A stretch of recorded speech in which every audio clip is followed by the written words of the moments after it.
World crisis YouTube channel में आपका स्वागत है। 6 अप्रैल को इजरायली सैनिकों ने 14 वर्षीय अमीर रबी को गोली मार दी और 2 अन्य फिलिस्तीनी बच्चों 15 वर्षीय अयूब जबर और अब्दुल रहमान शहादा को घायल कर दिया। ये बच्चे कब्जे वाले वेस्ट बैंक के तुरमुसाया शहर में हरे बादाम इकट्ठा कर रहे थे। इजरायली सैनिकों ने बच्चों पर 47 गोलियां चलाईं। अमीर को 11 गोलियां लगीं, जिनमें 2 सिर में थीं। अयूब को पेट में गोली लगी और अब्दुल रहमान को जांघ में।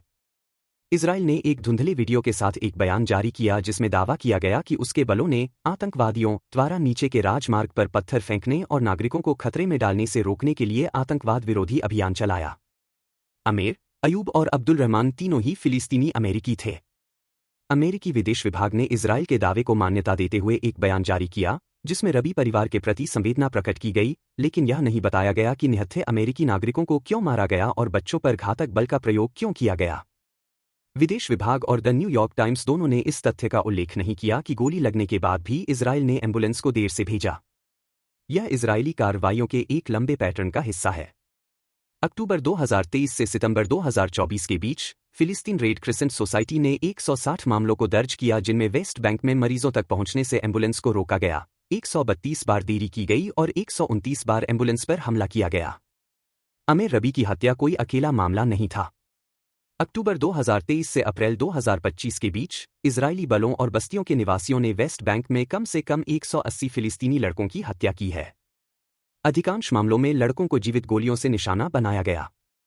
विभिन्न मानवाधिकार संगठनों के आंकड़े दर्शाते हैं कि वेस्ट बैंक और गाजा पट्टी में फिलिस्तीनी बच्चों को किस तरह के खतरों का सामना करना पड़ता है।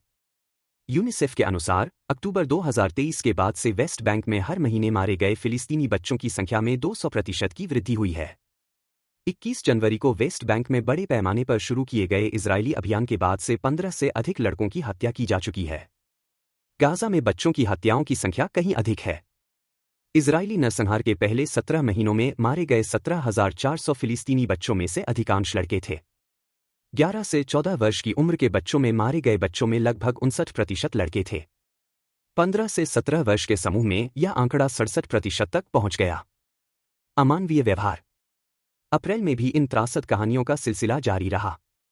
अमीर रबी की हत्या के लगभग 3 हफ्ते बाद 12 वर्षीय महमूद मेथकल अली अबू अल-हैजा को जेनिन के पास इजरायली सैनिकों ने गोली मार दी। गाजा में 11 महीने का ओदा अहमद न्यूसेरात शरणार्थी शिविर में कुपोषण से मर गया। 12 वर्षीय अहमद अबू अल-रूस, जो व्हील चेयर पर था, को अप्रैल में इजरायली मिसाइल ने जला दिया। 4 वर्षीय हमजा इस्सा अबू इस्सा की सिर कलम कर दी गई जब उस पर इजराइल ने हमला किया। अंतर्राष्ट्रीय कानून सशस्त्र संघर्ष में बच्चों को विशेष सुरक्षा प्रदान करता है। बच्चों को अंतर्राष्ट्रीय मानवीय कानून और बाल अधिकारों पर कन्वेंशन के तहत सुरक्षा का अधिकार है। यह कन्वेंशन स्पष्ट रूप से 18 वर्ष से कम उम्र के हर व्यक्ति को बच्चा मानता है और राज्यों को बाध्य करता है कि वे बच्चों की सुरक्षा और देखभाल के लिए हर संभव उपाय करें। दिसंबर 2024 में एम्नेस्टी इंटरनेशनल की महासचिव एग्नेस कैलामार्ड ने कहा कि हर महीने इजराइल गाजा में फिलिस्तीनियों को एक अमानवीय समूह की तरह पेश करता है जो मानव अधिकारों और गरिमा के लायक नहीं है और उन्हें शारीरिक रूप से समाप्त करने के इरादे को दर्शाता है।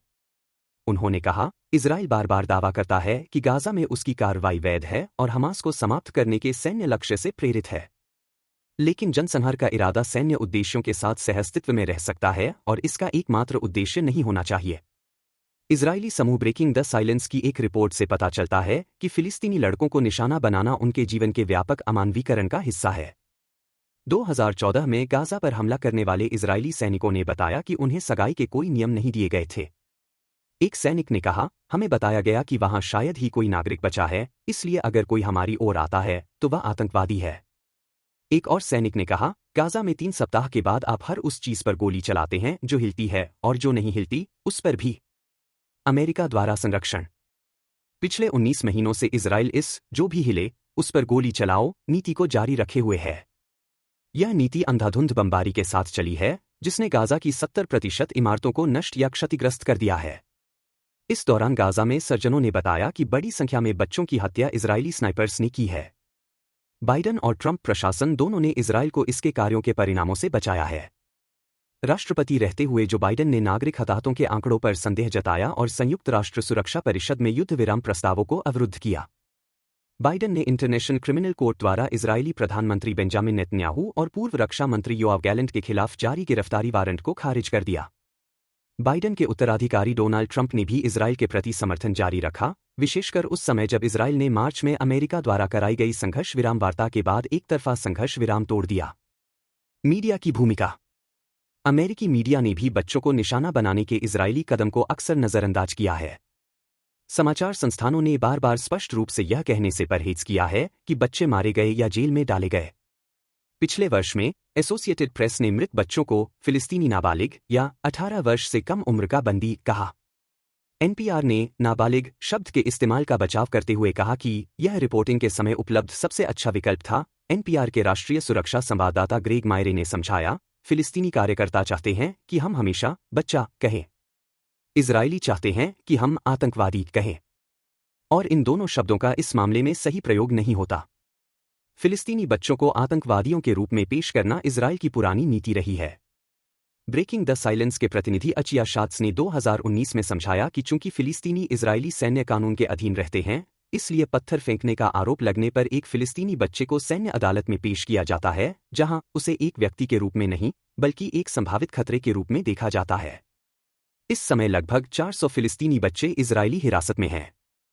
Defence for children international (DCI) के अनुसार इजराइल अक्सर केवल संदेह के आधार पर बच्चों को गिरफ्तार करता है। DCI की रिपोर्ट है कि 110 से अधिक बच्चों को बिना मुकदमे या आरोप के प्रशासनिक हिरासत में रखा गया है, जहां उनके अधिकारों का प्रतिदिन उल्लंघन होता है। उन्हें शाह